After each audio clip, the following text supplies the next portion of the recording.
50, 45, there goes Davis. Oh my God! Davis is going to run it all the way back. Auburn's going to win the football game. Auburn's going to win the football game. He ran the missed field goal back. He ran it back 109 yards.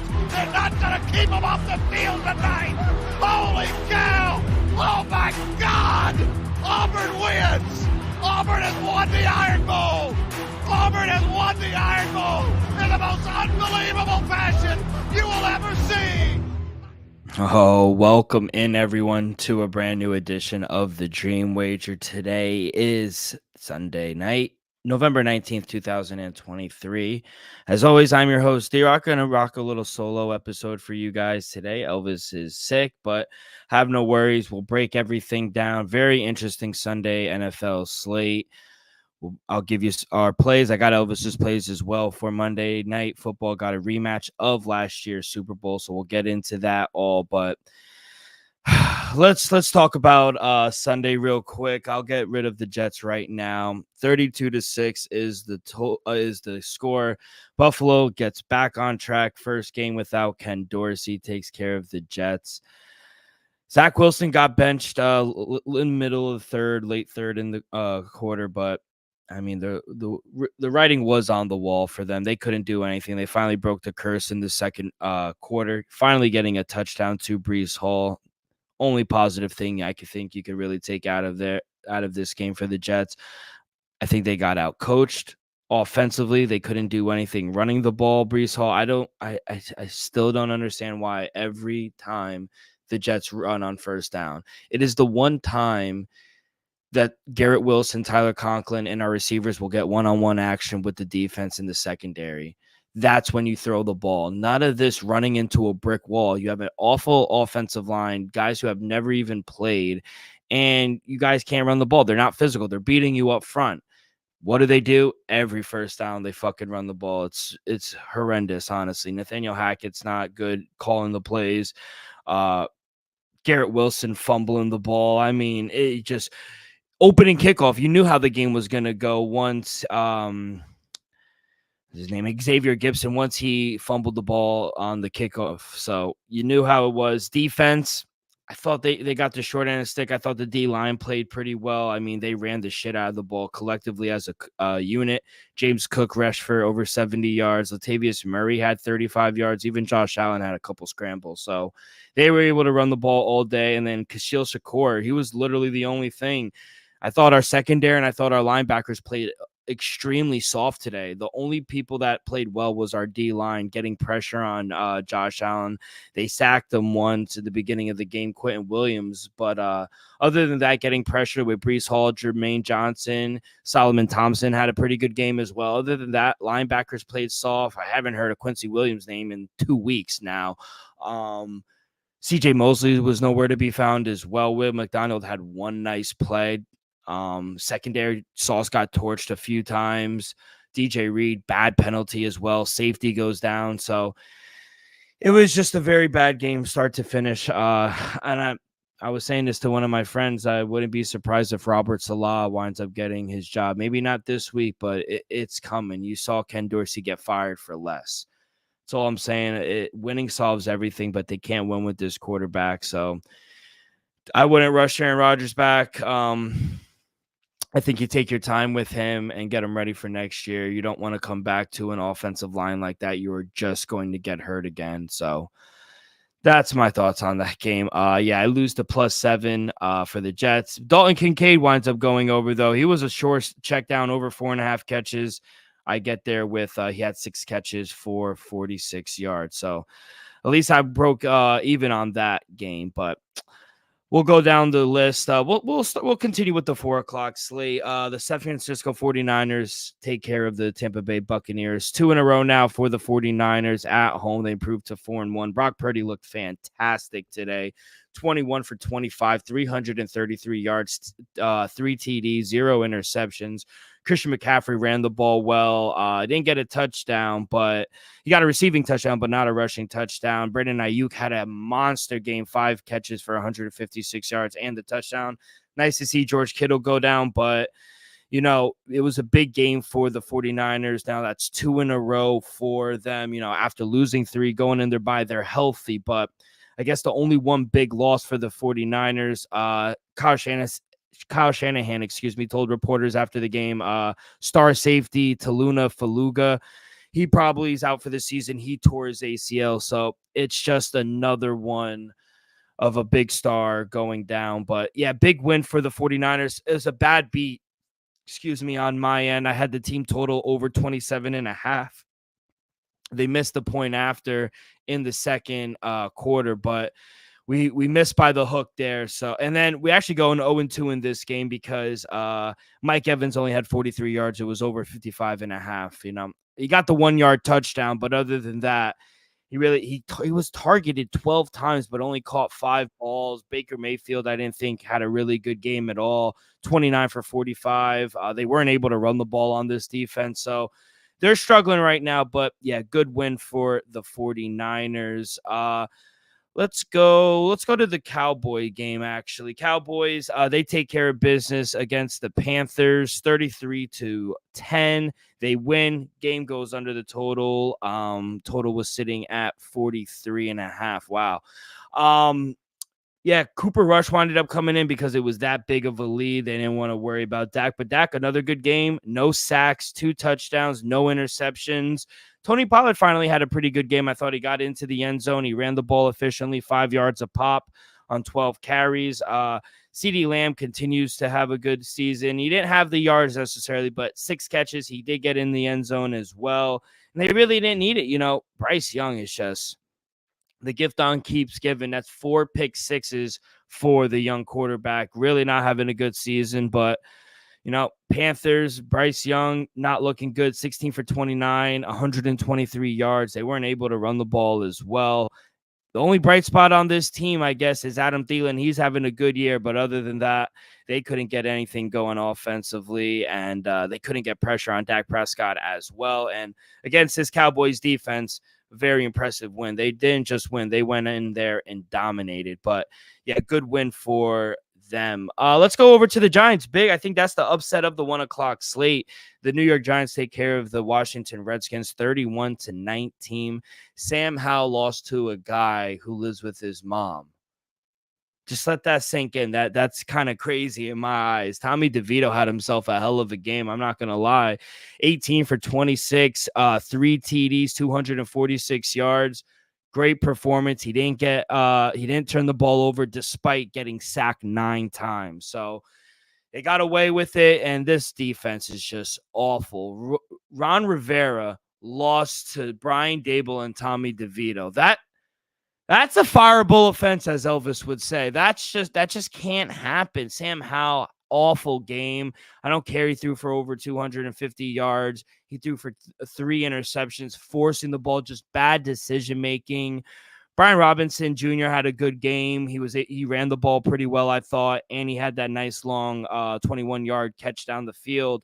Logan Thompson had a pretty good game, but Terry McLaurin went MIA. Dotson had that 1 touchdown, but other than that, he didn't really do anything. But yeah, bad loss for Riverboat Ron Rivera. Good win for Tommy DeVito and the American Italians everywhere, man. Shout out Tommy DeVito and company and the Giants. Let's go over to the Lions. Great comeback win. I mean, great win for them. It's no surprise.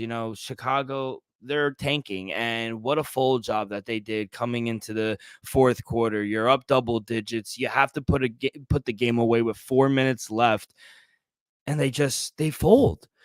They finally got good running game. Justin Fields coming back gave them the little spark that they needed. Really didn't get sacked all that much. DJ Moore had a good game. And for you to not close out that game on the road, oh my God, that just has to be crushing for Justin Fields and company. But Jared Goff didn't really have that good of a game. Late, he led him to a victory, but he got outplayed by Justin Fields for 3.5 quarters, I think. He had the 3 interceptions. They were just bad reads. I really don't know what he was looking at. David Montgomery continues to run the ball well coming back from injury. Amon-Ra St. Brown, he had 8 catches for 77 yards and that TDs. And slowly but surely this past 2-3 weeks, Jahmyr Gibbs has been getting more involved in this offense, and I think it's helping. But quietly, the Detroit Lions are 8-2. Sorry, I had to take a sip of water, but we'll carry right along. Jacksonville Jaguars, they take care of business at home, defeating the Tennessee Titans 34-14. Jacksonville covers the points. The game goes over the total as well. Trevor Lawrence, finally a good game. I was telling Elvis, I think it was either last pod or maybe the week before, but Trevor Lawrence he seemed to regress a little this season, in my opinion, taking bad sacks, just stalling out, maybe not getting Calvin Ridley involved, but sure hell wasn't the case this week. 7 catches for 103 yards. He had 2 TDs. One guy didn't run the ball well. They all did. Bigsby had a good game. Travis Etienne had a good day. Even Johnson had 7 carries for 20 yards. So collectively, they had a good day running the ball. But Will Levis, he had the 2 TDs in the third and the fourth quarter. But other than that, Derrick Henry couldn't run the ball. Chris Moore had 1 big run. Other than that, he really didn't do anything. The young rookie Tajay Spears from Tulane, 4 carries for 14 yards. D-Hop had the nice touchdown on the trickery play that caught the Jacksonville. But, yeah, this team just isn't good. They kind of remind me of the Jets just offensively. They can't get anything on the road. Tennessee, you just got to continue to fade Tennessee on the road. Now 0-6. They haven't covered any game on the road. I don't know what's in store for Mike Vrabel, but, man, I don't know if Will Levis is the answer either at this point, just because, we've kind of seen him regress mightily. So very unfortunate for Tennessee Titans, because I just don't know if that is the guy moving forward. But something has to change, or we're going to look at Mike Vrabel getting another job as well, or getting fired. Carry along, we'll go to Miami Dolphins take care of business against the Raiders. Closer than most people expected. They don't cover. Game goes under the total as well. Kind of stalled out for Miami after halftime. They were able to score a touchdown in the first and second quarter. Third quarter, 2 field goals. But Tua, not the best game, I think. 28 for 39, over 300 yards. He had the interception. Should have got picked twice, I think. They dropped it, but Raheem Morrison, he had a good game. Acne, he wound up getting hurt again, so maybe they rushed him back. But outside of Tyreek Hill, man, 10 catches, 146 yards, and the TD, they weren't really able to do anything. I thought Raiders defense played pretty well, kept them in the game. It's just, you're not going to win with 3 picks, especially against an explosive team like the Miami Dolphins. But Aiden O'Connell, he just turned the ball over a little too much. Josh Jacobs, they weren't able to run on this defense. Devontae Adams had that nice touchdown, but outside of that, they weren't really able to get anything. They laid a goose egg in the second half, so tough one for the Raiders. I thought they played pretty well, and the defense, kept them in the game for as long as they could, but just a little too late. They did get the cover, but not the win. Big win for Miami. It's looking like it's going to be their division. I forgot a game. I forgot a 4:00 game, so we'll go back real quick. Matthew Stafford comes back and defeats Seattle Seahawks 17-16. They win outright. They don't cover because it was a minor. They closed as a 2.5-point favorite. Game goes way under. It was I think the total was around 44.5. But Matthew Stafford, he played good, but he did have the 1 pick. He was sacked. I didn't think he played all that well, but he played enough to win the game. I thought they actually ran the ball better than I expected against Seattle. 17 carries. Royce Freeman, of any people, 17 carries for 73 yards. Yeah, and I think the tide kind of changed offensively for Seattle once Kenneth Walker winded up getting out. I think he pulled a quad or something, a hamstring. What was it? I'm looking at Adam Schefter. Is Geno Smith winds up getting her elbow injury. He winded up coming out. Kenneth Walker, oblique injury. And they play again this Thursday against the 49ers. So not a good turnaround, missing Geno Smith. And now they have to rely on Drew Lock, who was 2 for 6 with an interception. So not good there. Cooper Kupp winded up getting hurt as well. He didn't return. So we'll see, but good win to get back on track at home. Rams take care of business, 17-16 over. the Seattle Seahawks. Let's go to finish off the 1:00 games. Green Bay Packers. They take care of business against the Los Angeles Chargers, 23-20.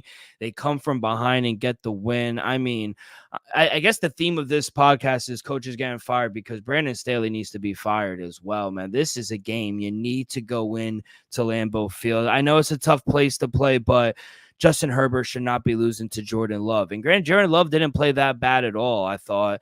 He kind of might have outplayed Justin Herbert, but Brandon Staley in this defense, I feel awful for Joey Bosa. He's probably done for the season, but going in there as like 3-point favorites, I think it closed around 2.5. You have to win this game. I mean, I didn't see anything from Austin Eckler either. Justin Herbert had the most rushing yards. Besides Keenan Allen, no one really did anything. They're really missing Mike Williams, their wide receiver who's done for the year. So awful game, I thought, offensively for the Los Angeles Chargers, especially in that third quarter.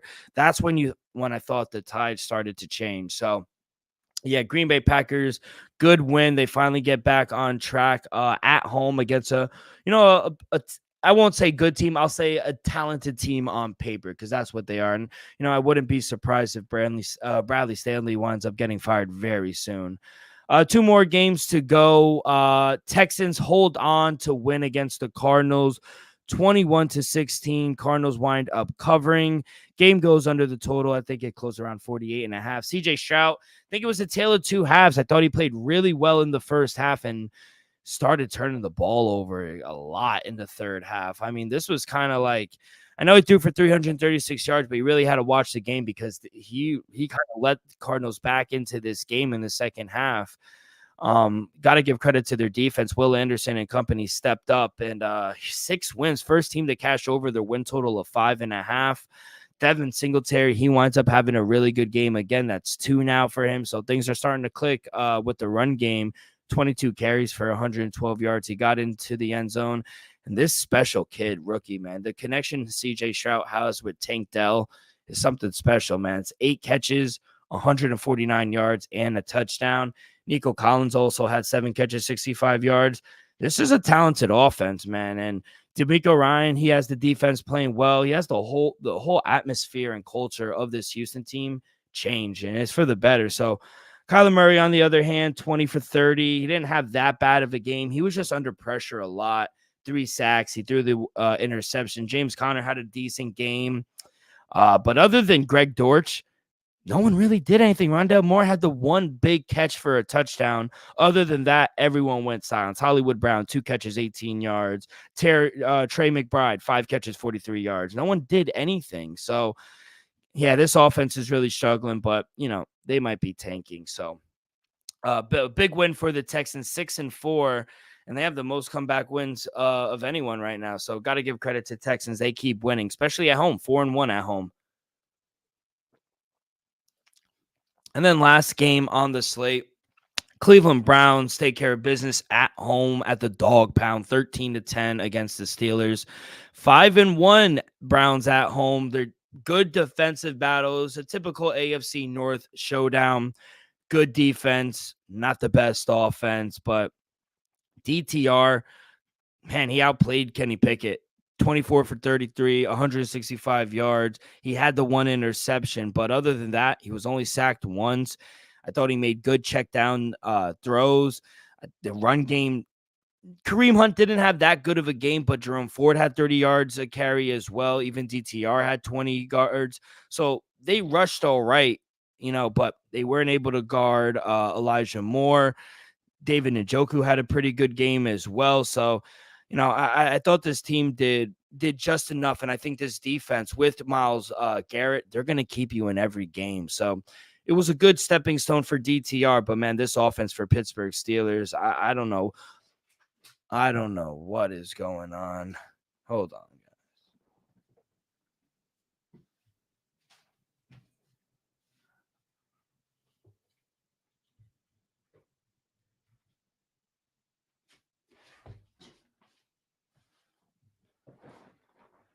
Yeah, we're just going to do this. Sorry about that, guys. But, yeah, no, Browns take care of business, 13-10. Kenny Pickett was the worst I've ever seen him play. I don't know if it's Matt Canada. I don't know if it's just the weapons. I don't understand why Najee Harris, I know he's on my fantasy, but I just don't understand why he gets any burn. We've seen it time week in and week out. Jaylen Warren is the most explosive back, not in the division, but it's getting up there. 9 carries, 129 yards, 1 touchdown. They have to feed this man the ball. So they weren't able to get George Pickens in the game at all. DeAndre Johnson, quiet game, 2 catches for 16 yards.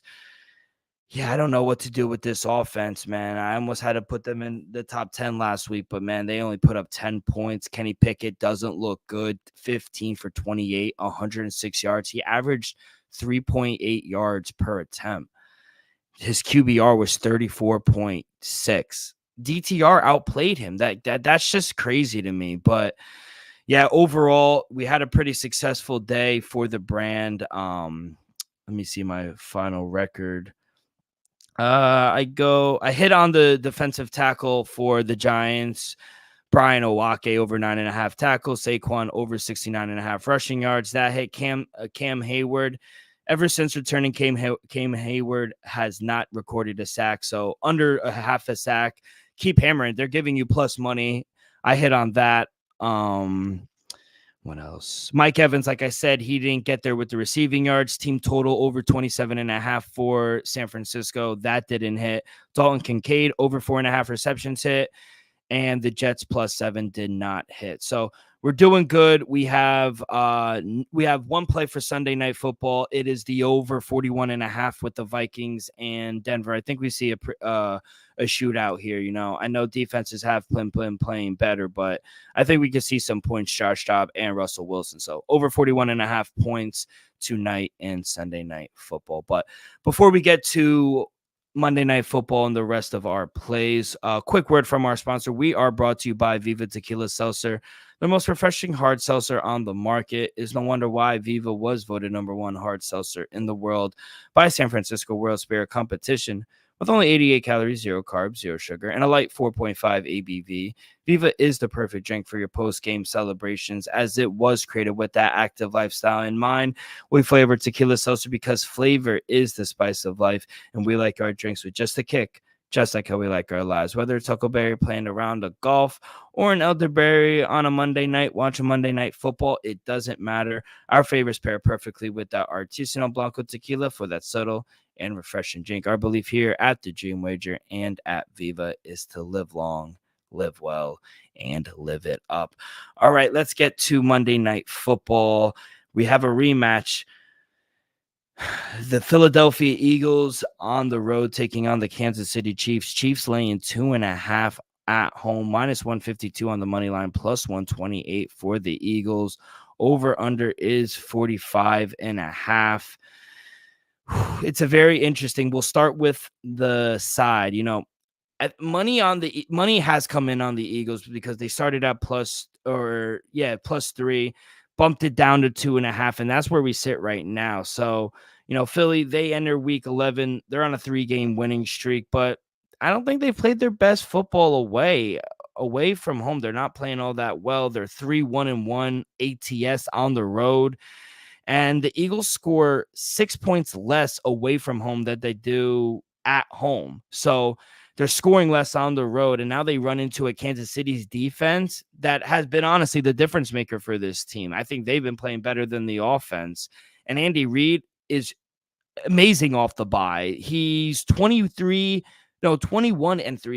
straight up off a bye in the regular season. And he's 15-9 ATS in those outings. So I guess from a side perspective, as long as it stays under 2.5, I think you got to take Kansas City. I know I keep saying, you know, in my power rankings that the Eagles are the most complete team, but I just think Kansas City at home, you have the coach, you're coming off a bye. Both teams are coming off a bye.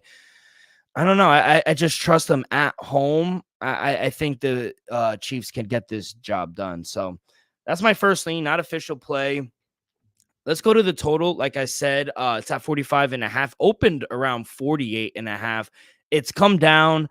And to be honest, I agree with the line movement. You know, the Eagles, they're entering week 11. They're 5-4 to the over this season. And, they played the over in twice in the past 2 games. And Philly, they run the ball a lot. They're more methodical. They sit, and they're a slow-paced team. They're 28th in the lead in seconds per play at 29.6 seconds. So, the Eagles, they go on long, extended drives in the second half, especially when they're up. So if they are up, they're going to try to chew the clock as much as they can. So, that boosts the average time to possession to third highest in the league. So the Chiefs, on the other hand, they're one of the best under teams because of their defense. They're 7-2 towards the under this season. And like I said, it starts with their defense. And, I think the offense has kind of, been efficient, but they haven't had blowout games that we've seen in the past from this Kansas City offense. And the Chiefs, they're 7th in time of possession. They also run a slow tempo as well. They're 26th in the league with 29.4 seconds per play. And also the last factor, the weather.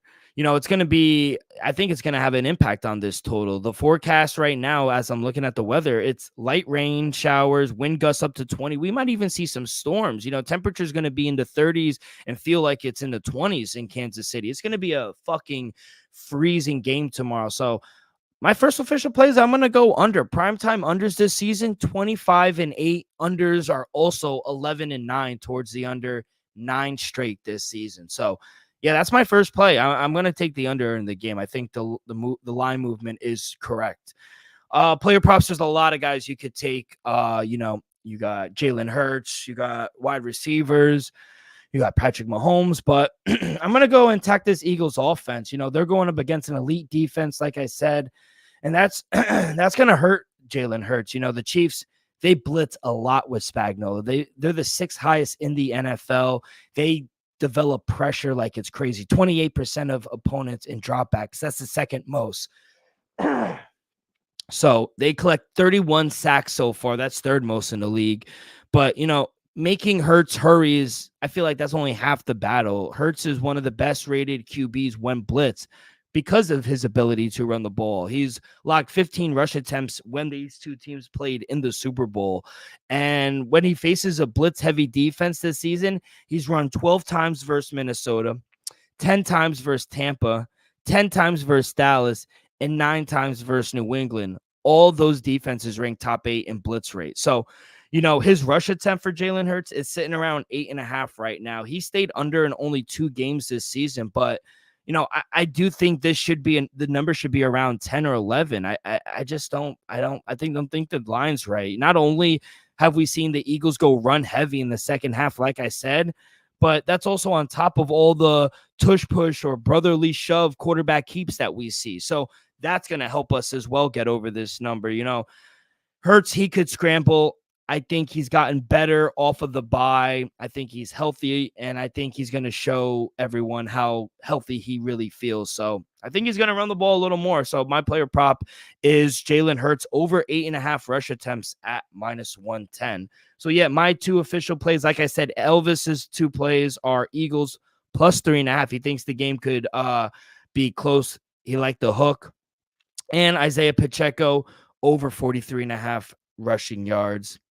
During the Super Bowl when they played, he had 76 against this defense. So thinks he could have another good game. I do agree with that one. But that's going to do it for this Sunday edition of the Dream Wager. Did the best I could. One-man wrecking crew. But Elvis will be back Wednesday. So will I. And yeah, we'll give out our best plays for Thursday night football. So make sure you guys follow along our X and Instagram at the Dream Wager. You guys can find all of our episodes wherever you listen to podcasts, Apple Podcasts, Spotify, and Stitcher. Subscribe, rate, give us a review. All that good stuff really helps the show grow tremendously. So be a friend, tell a friend. Everyone have a great few days. Good luck on your wagers. Be safe, be well. We'll see you guys down the road. Peace.